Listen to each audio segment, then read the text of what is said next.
But first, Chris Bowen's used Climate Week in New York at the UN to promote Australia's new 70% 2035 emissions reduction target. He says it's ambitious but achievable. But never mind the details. Australia has just presented our nationally determined contribution to the UNFCCC of a cut in emissions by 2035 of 62 to 70%. A target we regard as ambitious but also achievable. Hard work, not automatic, won't be easy, but achievable, which is the key thing. You're just lucky it's 6 o'clock and I can't tell you what I really think about that bloke. Joining me now on the detail, though, we'll leave the personal insults to one side. Environment editor at The Australian, Graham Lloyd. I don't know where to start. I mean, every day I talk about Chris Bowen, I want to pull my hair out. Is there spruiking that somehow we have this clean energy revolution going on in Australia, that we're leading the world, you know, whatever it takes, whatever it costs, absolutely obsessed with the optics of climate politics over the day-to-day living standards of everyday Australians? We are so far ahead of the world here, Graham, that we are industrialising when about 1% of the problem, if there is a problem, is Australia's. I mean, how's that anything to be proud of?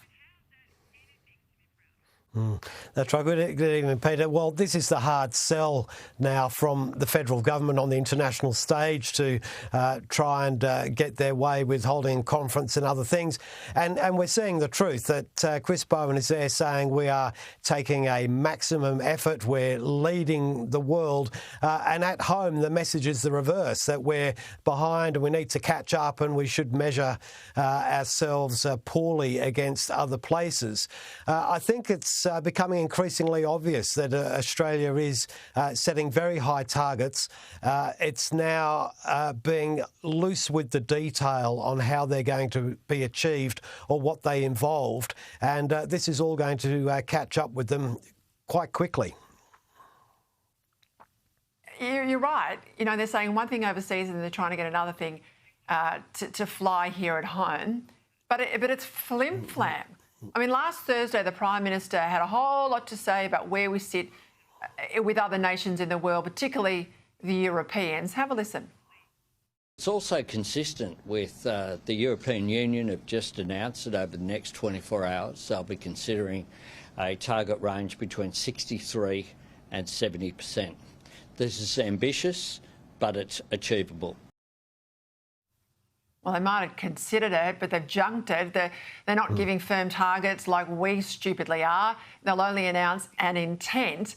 And, of course, we can't measure ourselves against the European intent because in their mix, Graham, of course, they've got nuclear.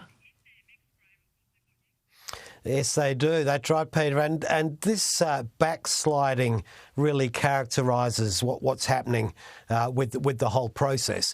Under the Paris Agreement, countries are obliged to update their targets, if you like, every 5 years.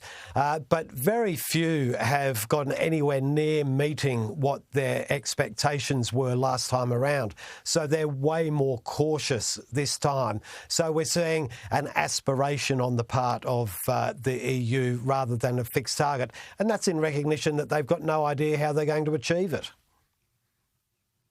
Of course they don't. And what did you make of the comments by Obama's former energy secretary? I mean, given he's a Democrat appointment, do you think Albanese and Bowen might listen to him on nuclear?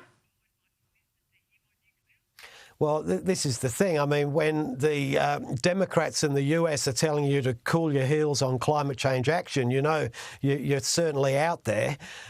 He's making a very good point. He's saying you need to consider all options and don't get too far ahead of the pack, that what we're seeing is a pushback from people in other parts of the world.